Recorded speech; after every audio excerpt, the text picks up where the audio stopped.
Muy buenas tardes, espero que todos estén muy bien. Estamos ya en la recta final de lo que han sido 2 días de transmisión del Foro del Valor del Diseño en su segunda edición.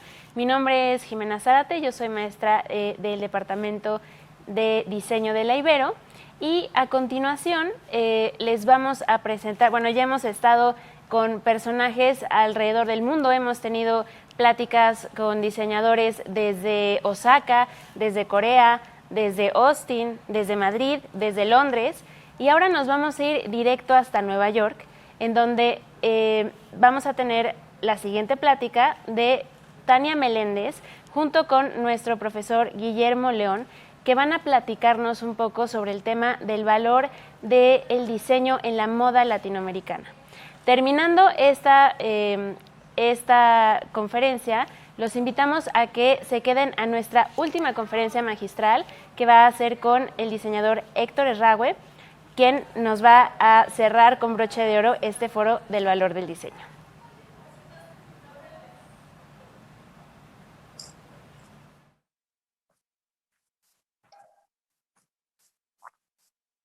Hola, ¿qué tal? ¿Cómo están? Me da muchísimo gusto saludarlos en este foro del diseño. Yo soy Guillermo León, diseñador de moda, docente de asignatura en la Universidad Iberoamericana, y me da mucho gusto poder compartir con ustedes este momento para platicar con Tania Meléndez Escalante, que bueno, pues es una persona que tiene una trayectoria muy importante en moda, principalmente en todo lo que tiene que ver con los museos, y que nos va a compartir toda esta información relacionada con la identidad latinoamericana en la moda internacional, porque finalmente siempre estamos hablando de la moda que se hace en París o en Nueva York, ¿no? Y la trascendencia que tienen ciertos nombres que resuenan constantemente en el diseño de moda a nivel mundial.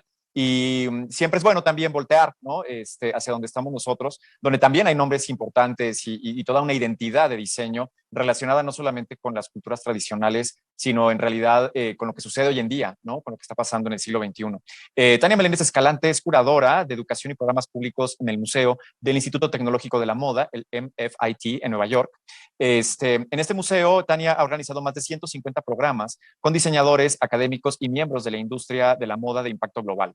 Su trabajo como curadora incluye la exposición Julia y Renata, Moda y Transformación, que fue en el 2020 en el Museo de Arte de Zapopan, y próximamente con Moda Hoy, Latin American and Latin Fashion, en el MFIT en Nueva York, entre tantas otras exposiciones y textos que también ha publicado con su autoría. Hola, Tania, ¿cómo te va?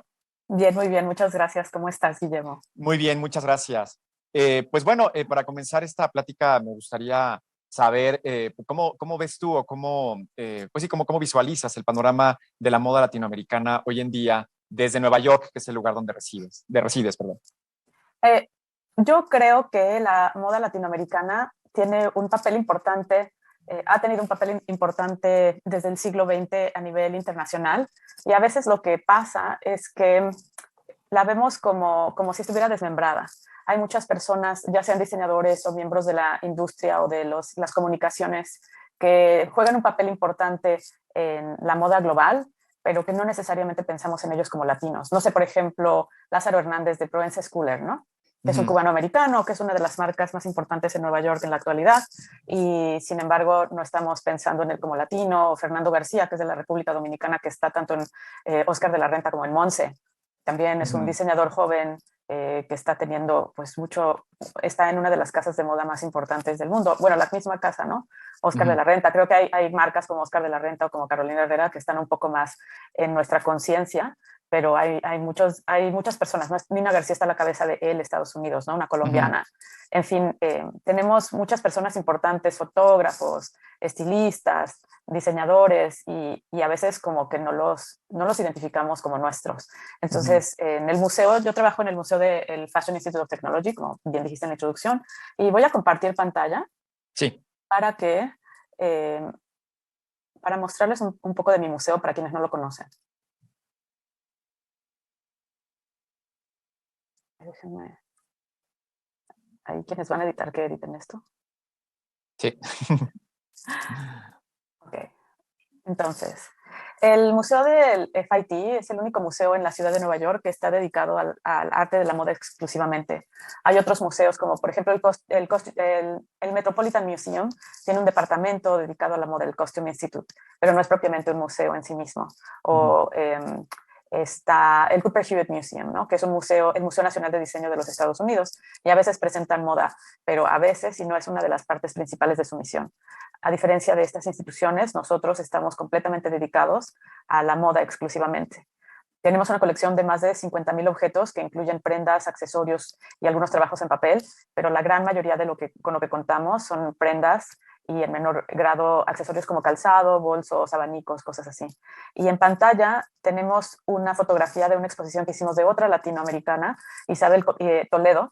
Hicimos esta exposición en 2009. Las ilustraciones que se ven en la parte superior fueron todas hechas por su esposo Rubén Toledo. Ellos, dos figuras importantísimas en la moda contemporánea neoyorquina.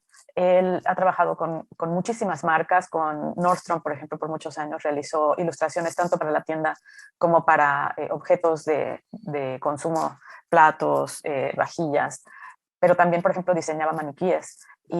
Isabel pues fue una diseñadora primero de mucho culto, muy imitada, muy respetada en el medio de la moda en Estados Unidos, y cuando Michelle Obama la eligió como la diseñadora que la vistió para la inauguración de la presidencia de Barack Obama, salta a la fama y empieza a colaborar, además de vender su marca, a colaborar con otras marcas de penetración popular en Estados Unidos como la marca de calzado Payless o Lady Bryant, que es una marca de tallas extras.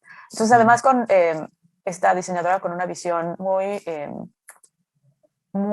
incluyente en colaborar con, no solamente con los grandes nombres, digo, por ejemplo, ella siempre vendió en Barneys, sino también trabajar con marcas que eran accesibles a un gran número de la población. Ella falleció hace poco.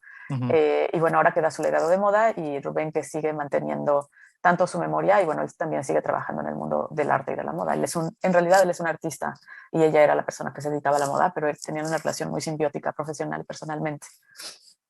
Y bueno, nuestro museo es parte de una universidad, cumple la misión educativa de ser parte del Fashion Institute of Technology. Es una universidad que está dedicada a las industrias creativas. Nosotros contamos con muchas licenciaturas que no solo son relacionadas con moda, no sé, tenemos diseño de juguetes o cine o historia del arte. Pero realmente, por lo que FIT es más conocido, son tanto por las licenciaturas relacionadas a la hechura del arte, el diseño de moda, patronaje, la parte industrial de la producción de moda, pero también tenemos una escuela de negocios muy grande. Entonces hay muchas licenciaturas que están relacionadas más con la mercadotecnia, con la distribución global, cosas así. Yo estoy a cargo de la sección de servicios educativos del museo, y mi rol es facilitar el entendimiento tanto de nuestras colecciones, que te digo es muy vasta, como de las exposiciones que hacemos en el museo. Hacemos 4 exposiciones al año, pero también es ayudar a que se tenga un entendimiento más amplio de lo que es la moda como parte de la cultura. Entonces presento muchos eventos en los que analizamos el fenómeno de la moda como diseño, pero también como industria, desde la perspectiva académica, como producción artística o como producción masiva en términos de comunicaciones. Entonces, mi trabajo es dar esta visión más amplia, y que a veces haya diferentes maneras de entender lo que significa la moda, más allá de solamente la experiencia de consumo, por ejemplo, que es lo que todos compartimos, ¿no? Nosotros nos vestimos, todos pensamos en la moda como ir a la tienda, a veces pensamos en las revistas. Entonces, sí, eso es parte de la cultura de la moda, pero eso es solo digamos, un segmento, y hay todo un abanico enorme. Y mi función es recordarle a las personas de todas estas otras posibilidades que existen, y que lo interesante es que pueden resultar, y lo enriquecedor que es ver a la moda desde estas diferentes perspectivas. Oye, a mí ahorita me surge una pregunta, ¿no? En relación con todo este trabajo en el museo y la finalidad que cumple, o las finalidades que puede cumplir un museo de la moda. Pues yo creo que en cualquier lugar, no solamente en una gran capital como Nueva York, donde las personas están mucho más habituadas a este tipo de exposiciones o este tipo de muestras expositivas. ¿Cómo crees que influye o que incide el trabajo de los museos y la existencia de estas colecciones directamente en el trabajo de los diseñadores, en su quehacer cotidiano? Pues mira, hay diferentes maneras en las que un museo de moda incide en el trabajo de diseñadores. En primer lugar, y hablando de nuestra institución, el museo fue fundado originalmente como un laboratorio de diseño como parte de la escuela. Bueno, de hecho, sus orígenes anteriores a cuando estaba, antes de la fundación de FIT, que lo fundaron en la década de los 40 en Nueva York, el Brooklyn Museum tenía una colección que después alimentó a la colección de FIT. Y esta colección, que empezó desde los 20, ya estaba pensada como una colección que sirviera de inspiración para la industria del vestido, para los diseñadores.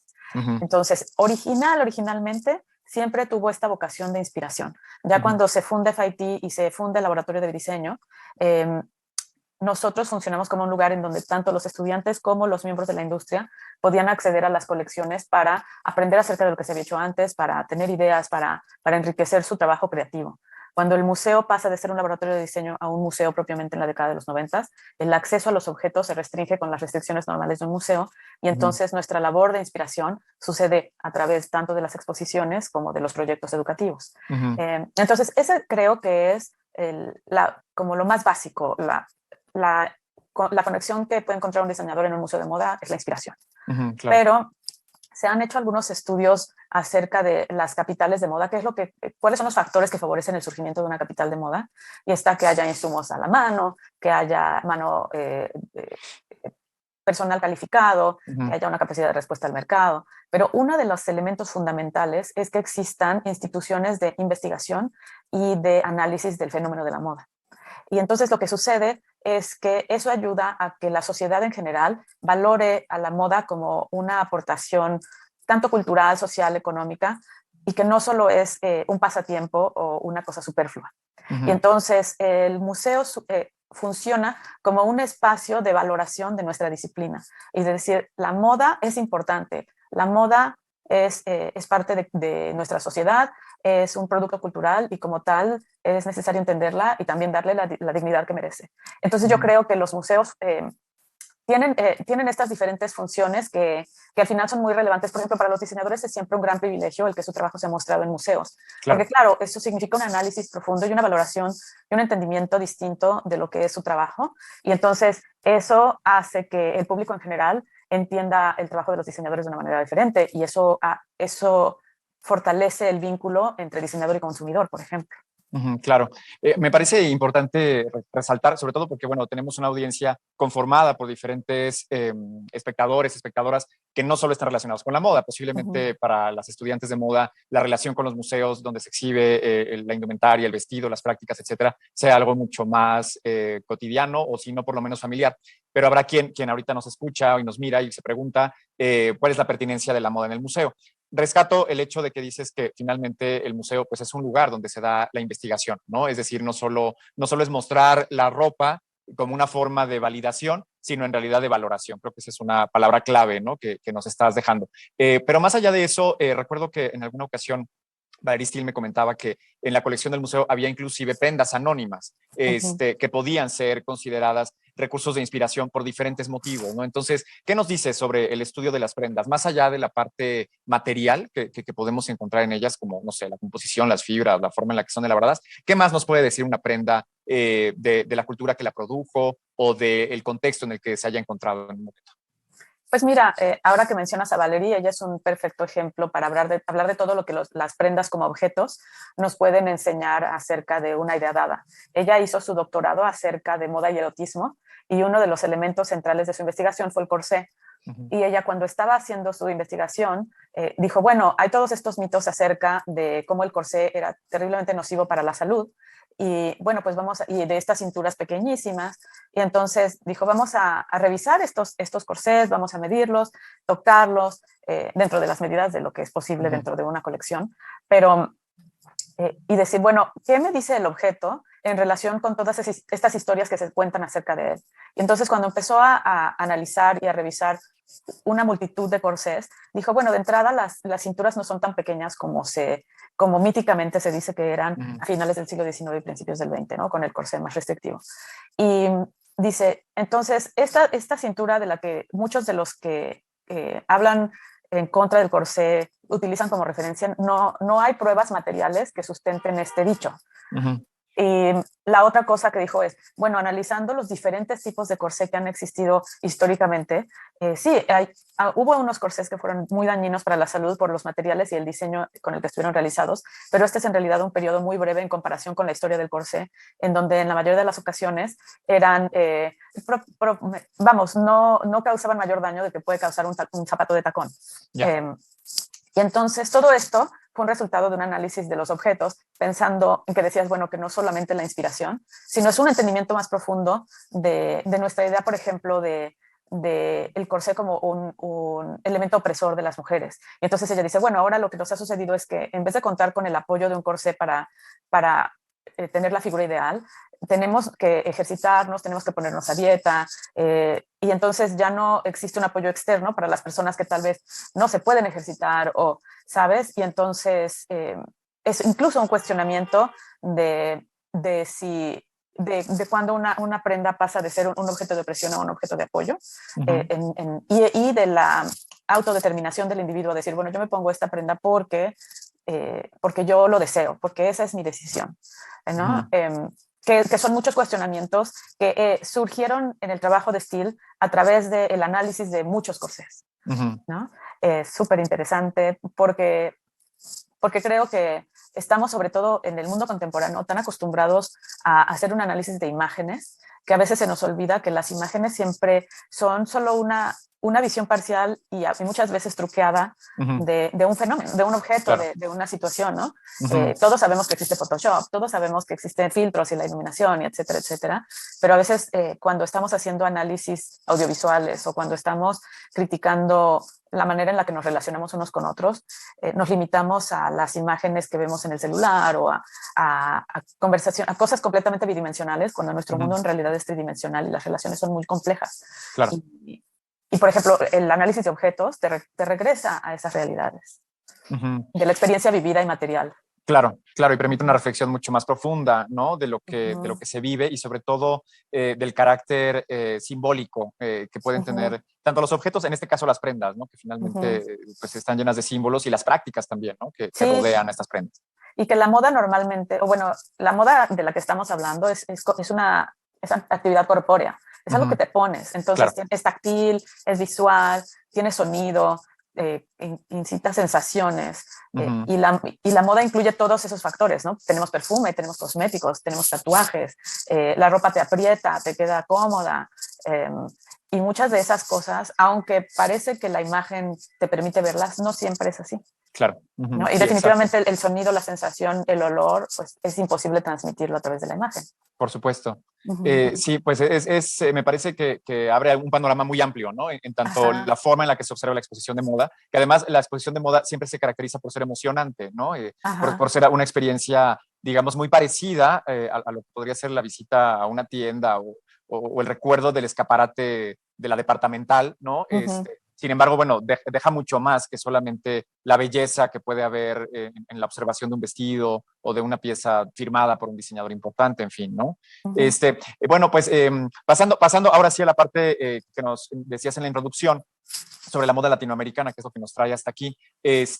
Recuerdo de la exposición de Global Fashion Capital, si no me equivoco, donde justamente una de las premisas pues era esta idea de que no es que la moda en Latinoamérica no exista, lo que pasa es que hay un desconocimiento y también, como decías hace rato, muchas veces no percibimos o no entendemos a ciertos diseñadores como latinos y por lo tanto no los entendemos como nuestros.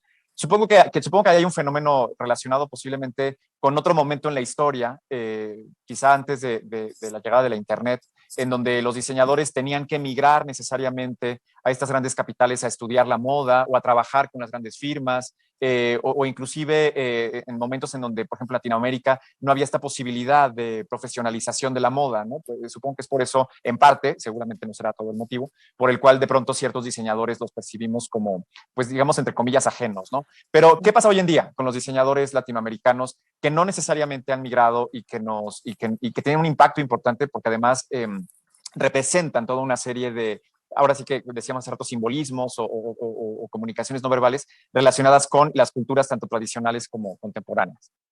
Pues una de las cosas que ha sucedido en este periodo contemporáneo es que entendemos ahora la moda como un fenómeno policéntrico, es decir, que tiene muchos centros. Históricamente, para muchos autores, la moda casi surgía en París y en menor grado surgía en las otras grandes ciudades, ¿no? En Milán, en Nueva York, Londres. Entonces, nosotros en el museo y para esta exposición en específico proponemos que la realidad es distinta, que hay diferentes centros de influencia y que hay diferentes focos de creatividad. Y que estos focos tienen importancia, cada quien a su manera. Y entonces tenemos producción en Nueva York o en París o en Londres, sí, definitivamente, pero eso no significa que no exista producción y un trabajo que vale la pena estudiar, conocer en los diferentes centros en toda América Latina. Y entonces estamos pensando en ciudades como la Ciudad de México, como pueden ser Bogotá, incluso Barranquilla, Sao Paulo, Buenos Aires, en donde hay una cultura de la moda local, hay medios que analicen y estudian la moda de manera local, hay eventos de moda como Fashion Weeks y cosas así, hay escenas de moda locales, y lo que nosotros estamos haciendo humildemente es tratar de hacer sí, por falta de una mejor palabra, un mapeo de qué está sucediendo, y pensando en los Estados Unidos como con toda nuestra diáspora latinoamericana que se ha asentado por siglos en este territorio y que tienen una cultura propia. Y entonces a la diáspora latinoamericana en Estados Unidos la consideramos uno de los países que forman Latinoamérica. Entonces en el título de nuestra exposición, por ejemplo, cuando decimos Latinoamérica y Latinex, los Latinexes son nuestros... ¿no? Los latinoamericanos que estamos viviendo en los Estados Unidos. Entonces, teniendo estos diferentes centros de influencia, porque además, por ejemplo, lo que sucede en México influye en Venezuela, ¿no? O lo que sucede en Venezuela influye en Brasil. Y entonces es un poco rescatar la realidad que es que no nada más todos vivimos en función de París, ¿no? Todos no vivimos en función de Nueva York, ¿no? México influye a París y Venezuela influye a Los Ángeles, y etcétera, etcétera. Y entonces el punto de vista, por ejemplo, hicimos un simposio sobre moda latinoamericana hace un par de semanas, y lo que dijimos fue, no podemos hablar de América Latina desde Nueva York sin escuchar las voces de otros colegas de la región. Entonces invitamos a gente de Colombia, de Buenos Aires, perdón, de Sao Paulo, de Santiago en Chile, a venir a hablar, a presentar sus investigaciones, las discusiones que existen en diferentes temas que están siendo tratados por diseñadores en todos los distintos países que estamos estudiando en la exposición. Y creo que esta es la manera en la que, digamos, en este periodo en el que estamos siendo muy críticos de nuestras estructuras patriarcales, coloniales, imperialistas, en las que se fundaron muchas de nuestras narrativas históricas, y empezar a escribir una historia desde un punto de vista diferente, en donde no hay una sola voz que es la que determina, sino hay una multitud de voces, y tratas de mostrar todos estos puntos de vista para tener un acercamiento a una realidad que son distintas realidades, ¿no? Parte de la conversación es decir que América Latina son muchas Américas Latinas, ¿no? En América Latina hablamos muchos idiomas, tenemos muchas culturas, somos muchos países, somos un territorio vastísimo. Entonces no podemos pensar que tenemos un estilo que nos caracterice a todo este territorio, prácticamente al continente americano, ¿no? Claro. Es un absurdo. Y a veces estas estructuras como organizacionales de decir, bueno, estos países están geográficamente cerca y ya, boom, todos pertenecen a América Latina, entonces deben de tener un estilo que los caracteriza a todos en conjunto, y nosotros un poco estamos queriendo presentar una visión alternativa. En este sentido, por ejemplo, pienso en el caso de México, diseñadoras como Carla Fernández, que rescata no solamente los textiles, sino propiamente las técnicas artesanales con las que se elaboran textiles a lo largo y ancho del país. Pero pienso también, por ejemplo, en Bárbara Sánchez Kane, por ejemplo, que retoma otro tipo de identidades, posiblemente más periféricas o fronterizas, en donde la disidencia es un elemento muy presente en su trabajo, ¿no? Además de estas identidades latinoamericanas, ¿de qué otras identidades o en qué otras identidades podríamos vernos reflejados en estos y estas diseñadoras? Pues mira, lo que nosotros vamos a hacer en la exposición, porque tú estás tocando algunos temas, por ejemplo, Bárbara Sánchez Kane está muy interesada en cuestiones de género, ¿no? Ujú. El patriarcado la preocupa enormemente, las cuestiones de lo queer también son muy importantes en su trabajo. Ujú. Carla Fernández está interesada en la herencia indígena, en el patronaje de los pueblos originarios, pero también le interesa la política y le interesa la ecología. Ujú. Entonces, así como estas dos diseñadoras están interesadas en estos temas, lo que encontramos es que hay una serie de temas que interesan a diseñadores a lo largo de la región. Y bueno, voy a pasar a esa. Tengo la lista de los temas que estamos utilizando para organizar la exposición. Ajá. Aquí tenemos varias nuevas adquisiciones que hemos hecho para el museo, para esta exposición, porque la exposición va a suceder en la sala de nuestra colección permanente, lo que significa que todos los objetos que estén mostrados en esa exhibición van a formar parte de nuestra colección. Ya. Entonces adquirimos este abrigo de Brenda Kiwa, este suéter de Gabriela Hearst, con el que ganó el premio Walmart, y ella hizo una procuración de fondos para acceso a la interrupción del embarazo en los Estados Unidos. Esta es la colección mexicana que hizo Rick Owens acerca de su herencia familiar y personal en protesta por toda la discriminación desencadenada por el gobierno de Donald Trump, o esta colaboración que hizo la chilena-americana María Cornejo, quien trabajó con la compañía coreana de automóviles Hyundai, y con Hyundai toda la piel que está utilizada y las telas para estas prendas son telas que fueron para automóviles, para los asientos y demás. Entonces, con esas telas ella hizo esta colección, lanzó una colección cápsula. Que ella trabaja, por ejemplo, María Cornejo está muy interesada en cuestiones de sustentabilidad, de reciclaje, y entonces, espérame, aquí, bueno, estos son algunos de los temas que vamos a trabajar dentro de la exposición y que hablan acerca de lo que te decía de esta visión policéntrica, descentralizada del entendimiento de la moda, y pensando en lo que hablábamos tanto de Bárbara Sánchez Ken y esta visión disruptiva en relación con el racismo tan imperante en toda nuestra región y nuestros grandes conflictos étnicos, las relaciones entre el norte y el sur de América y toda nuestra historia de imperialismo, por ejemplo, y de intervencionismo, pero también el hecho de que esta exposición se va a presentar en Nueva York, que es uno de los grandes focos de latinexes en los Estados Unidos. El idioma español se habla muchísimo, hay una población de primera, segunda, tercera generación que inicialmente, por ejemplo, eran puertorriqueños, dominicanos, ahora hay una diáspora mexicana enorme, hay muchos cubanos en Nueva Jersey, brasileños, en fin, ¿no? Y ahora venezolanos que más y más están viniendo de refugiados y muchos los están trayendo a Nueva York.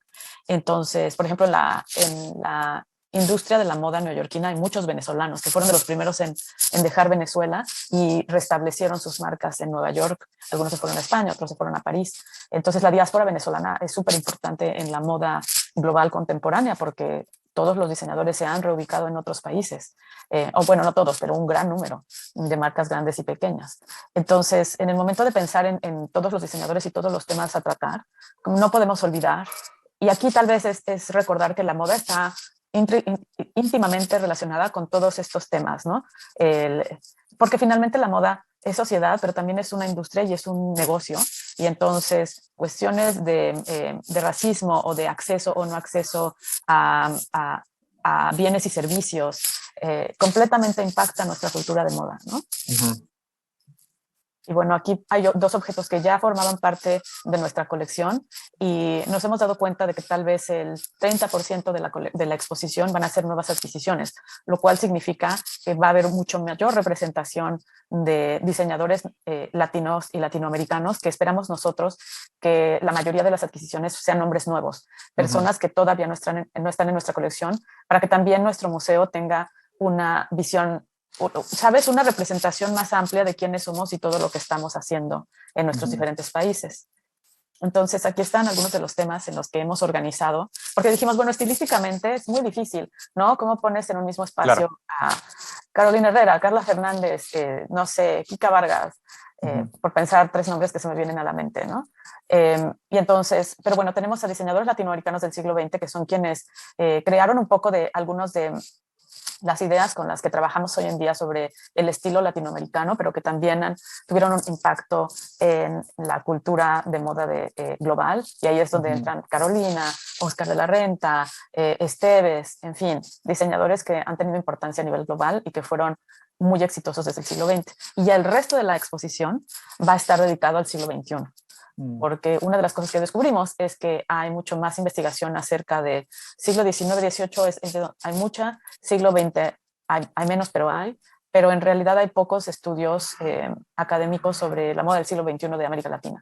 Y entonces, y nuestro museo tiene la parte más fuerte de nuestra colección, la más robusta, es moda contemporánea. Entonces, en ambos sentidos, era como, es necesario hacer este libro acerca de una visión de América Latina en el siglo XXI y hacer esta revisión de los creadores. Y como pensando, y ahí la educadora que vive en mí, en que, por ejemplo, cuando uno da clases de historia de moda latinoamericana, prácticamente no existe un libro de consulta. Sí, no. ¿No? Es un trabajo de picar piedra de cada profesor y ahí te vas partiendo el queso. Entonces, decir, por lo menos que haya un primer acercamiento y que de ahí entonces empiecen a surgir otros libros, otras investigaciones. Es casi este libro va a ser una invitación. Bueno, el libro y la exposición, pero para quienes no puedan venir a Nueva York, esa es otra cosa, ¿no? Que para mí era muy importante. Ahí sí fue una necesidad mía que existiera el libro porque las exposiciones tienen una vida muy breve y si no existe un libro que las acompañe, es muy difícil que se conserve una memoria de toda esa investigación que sucede detrás de una exposición. Y sobre todo para un territorio tan amplio como el nuestro, es muy difícil viajar a una exposición, pero los libros pues son sumamente móviles y compartibles y entonces yo pienso que son esenciales porque de una investigación se pueden construir muchas otras, que siempre yo estoy invitando a la gente joven a que si les interesa la moda desde el punto de vista académico le entren en serio y que hagan investigación de su contexto inmediato, porque hay más información, pero además hace mucha falta en América Latina que nos miremos a nosotros mismos y nos analicemos. Porque los franceses, pues hay infinidad de investigaciones acerca de moda francesa o de moda neoyorquina, y nosotros somos los expertos en nosotros mismos, ¿sabes? O sea, le damos mucha investigación de ventaja a alguien que quiera acercarse a América Latina, nosotros como latinoamericanos. Entonces, pero algunos de los temas que hemos encontrado que son coincidencias continentales, digamos, es la importancia de la herencia indígena. Y aquí la herencia indígena dependiendo del país en el que te encuentres, ¿no? Obviamente tenemos este territorio enorme en donde ha existido y existen tantas lenguas y tantos pueblos. La cultura popular, y ahí estamos pensando, no sé, por ejemplo, en el reggaetón o en el fútbol, ¿sabes? Etcétera, etcétera. La sustentabilidad, el arte, la política, el género y la idea, porque hay, no sé si así se piensa en América Latina, pero hay esta idea de que los latinoamericanos también somos muy elegantes. Hay como estas dos versiones de América Latina, la tropical y la elegante. Y entonces esta idea de la elegancia. Y estamos un poco tratando de alejarnos de esta folclorización y exotización de América Latina, ¿no? El otro, el diferente, lo exótico y tropical. Y nada más presentar el trabajo de los diseñadores y decir y compartir lo que cada quien, sus inquietudes. Claro, pues es muy interesante porque al final, como ya platicábamos al inicio, justo con todo lo que tenía que ver con el espacio museístico, pues finalmente invita no solamente a la reflexión, sino propiamente a la investigación, ¿no? Y a involucrarse en un conocimiento activo, yo pensaría, sobre no solamente los nombres que ahí se vayan a encontrar, sino todo lo que hay alrededor, ¿no? De estos nombres, todo lo que significa, pues no solamente el creador de moda, no como un ente aislado, ¿no? Posiblemente privilegiado que puede dedicarse a esta actividad que suena elitista, sino en realidad inclusive como un agente de cambio, ¿no? Que promueve un discurso político, que promueve o enarbola diferentes inquietudes relacionadas, como ya comentaste, con temas y problemáticas que finalmente impactan en todas las personas, ¿no? Como puede ser el género, la equidad, el colonialismo, vaya, todos estos temas que, aparte de este lado del mundo y en la diáspora que nos explicaste, pues finalmente existen, ¿no? Porque estamos imbuidos en ello, ¿no? Es inevitable pensar en cómo lo vivimos todos los días, aún de una forma pues prácticamente espontánea o inconsciente, ¿no? Sí. Y dependiendo del interés de los diseñadores, algunos de ellos pues se van a concentrar, aquí tenemos que mencionábamos a Carla Fernández hace rato, ¿no? Que tiene ella estos intereses tan concretos, que tal vez son diferentes aquí a los de las hermanas Rodarte, californianas de madre mexicana, que que ellas están completamente metidas en el tema de las artes, del cine, esta colección que fue inspirada por la figura de Frankenstein como este pastiche, pero también el trabajo de Gordon Matta Clark y cómo él pensaba que la arquitectura era un espacio vivo en construcción, ¿no? En construcción y en destrucción. Y entonces esta idea, ¿no? De que Frankenstein fue construido, pero a la vez está en desintegración constante. Y vemos la ropa y tiene como estos temas en relación, visualmente incluso podemos ver como estas conexiones con la destrucción, por ejemplo, del cemento, que era característica en el trabajo de Matta Clark. ¿No? Armando Takeda trabajando con piel de nopal y toda esta, una de las conversaciones que esta exposición la estoy co-curando con mi colega Melissa Mara Álvarez y ella es la especialista en sustentabilidad. Pero una de las cosas a las que ella regresa es que, por ejemplo, la cosmogonía de los pueblos indígenas siempre es muy sustentable o que tenemos prácticas en América Latina que nosotros reciclamos por necesidad, pero también como, o sea, tenemos una cultura del no desperdicio que en el norte global es impensable. Y entonces nosotros hay una parte que sí es genuinamente cultural en el que la sustentabilidad funciona en nuestra cultura.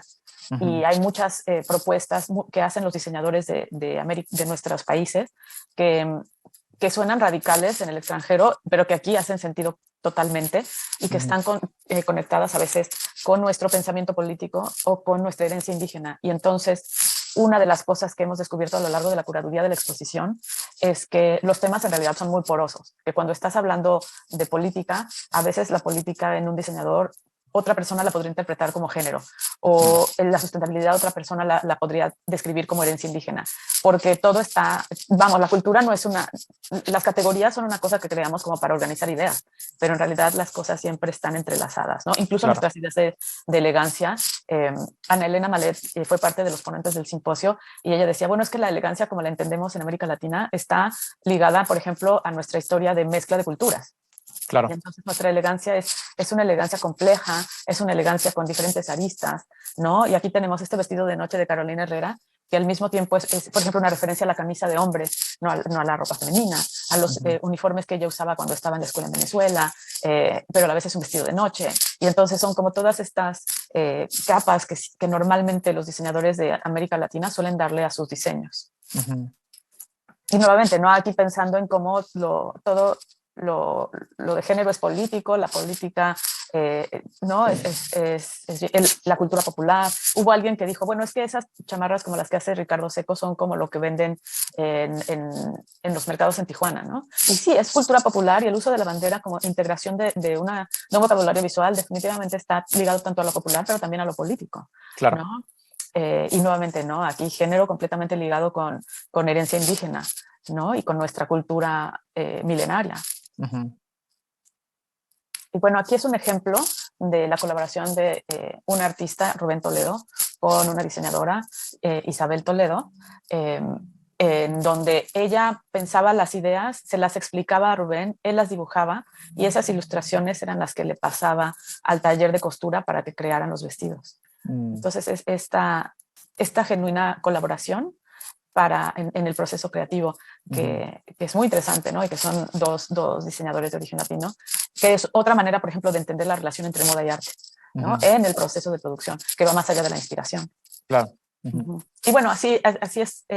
Este es un ejemplo de algunas de las maneras en las que nos vamos a acercar a estos temas, ¿no? Encontraste este ejemplo creo que sí, Rodarte. Bueno, aquí tenemos a Carla Fernández con un proyecto que hizo para Casa Barragán, en donde la ropa se vuelve ropa de cama para la cama de Luis Barragán, que es completamente, esto era prácticamente una intervención del espacio arquitectónico en una exposición de arte, pero realizada por una diseñadora de moda.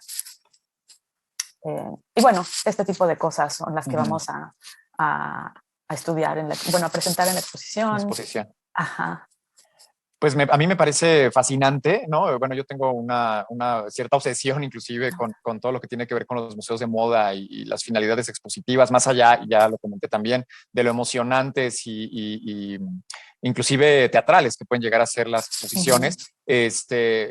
Para mí, ver los objetos y poder acercarme a ellos de una forma física mucho más intensa que solo la observación a través de imágenes, siempre me ha parecido algo maravilloso y una oportunidad que los diseñadores y el público en general pues pueden no solamente disfrutar, sino realmente adquirir todo un conocimiento o desarrollar un pensamiento específico en relación a esto, ¿no? Pues se nos acaba el tiempo, pero pues alguna conclusión, no tendremos oportunidad de preguntas y respuestas.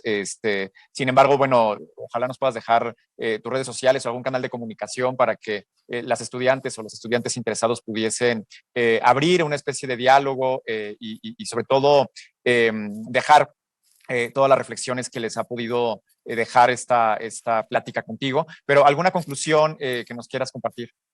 Pues mi conclusión es que los estudiantes de moda y a los estudiantes de industrias creativas en realidad, siempre es una invitación a que observen su entorno inmediato. A veces estamos tan fascinados con la producción que sucede en el extranjero que se nos olvida mirar a todo lo que tenemos cerca, y lo que tenemos cerquita es súper interesante también, y Claro. Normalmente tenemos como muchas herramientas de investigación con lo que tenemos más cerca, porque está al alcance de la mano. Y entonces yo, por ejemplo, cuando llegué a Estados Unidos pensé que lo que yo tengo, digamos que mi superpoder, es el conocimiento que tengo de México por haber crecido en México y haber estudiado en México. Y entonces yo podía como combinar ese conocimiento con la disciplina de los estudios de moda, y iba a poder como unir dos fuerzas. Entonces creo que nuestra moda y nuestra producción, nuestros diseñadores, México es súper interesante. México tiene una cultura visual y, bueno, una cultura en general enorme, una historia fascinante, y a veces, no sé, hay un mito de que no hay moda en México o que la moda en México apenas está empezando, y yo personalmente creo que México es muy competitivo a nivel global en términos de las propuestas de los diseñadores que tenemos en nuestro país. Entonces es una invitación a que las mentes jóvenes se empapen de su industria de moda local, porque hay cosas súper valiosas que tienen que conocer. Pues muchísimas gracias, Tania. Creo que este último pensamiento nos deja con muchas, pues con muchas cosas a pensar, sobre todo hacia futuro. Tanto las generaciones jóvenes, los estudiantes, las estudiantes de diseño, como aquellos que ya estamos diseñando y que estamos involucrados en la moda en México, porque finalmente, pues no solamente es la vanidad de decir, el trabajo de los mexicanos se presenta fuera del país, en una capital de la moda importante, sino inclusive el poder encontrar con estos mismos ojos, ¿no? Con los que tú estás observando la curaduría de la exposición o las piezas, poder compartir esa mirada en relación a lo interesante que son los objetos y, bueno, todo la carga pues no solamente intelectual o cultural que pueden tener, sino pues también simbólica e inclusive desde el punto de vista económico, ¿no? Que también hay un impacto importante, por supuesto, de la industria de la moda en ese sentido. Pues te agradezco muchísimo, Tania. Ha sido un gusto compartir este momento contigo, poder platicar de esta nueva exposición. Solo por último, porque seguramente nos lo van a preguntar, ¿cuándo está planeada la inauguración de esta exposición? La exposición está planeada para el 31 de mayo de 2023, pero bueno, puede ser unos días antes, unos días después, claro. Pero ya para el verano del próximo año esperemos que esté abierta al público. Y me habías preguntado en redes sociales, donde realmente estoy es en Instagram. Okay, Tania.melendez.fashion. Y toda la información de todo lo que hacemos en el museo está en la página web del museo. Museum FIT.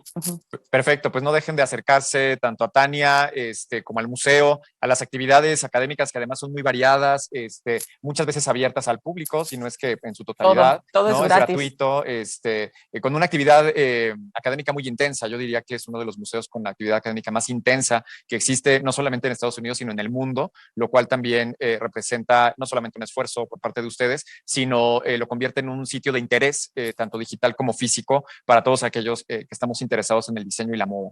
Pues muchas gracias, Tania. Nos despedimos y pues te agradezco muchísimo tu tiempo y todo lo que nos has compartido. Muchas gracias. Un placer siempre platicar. Igualmente.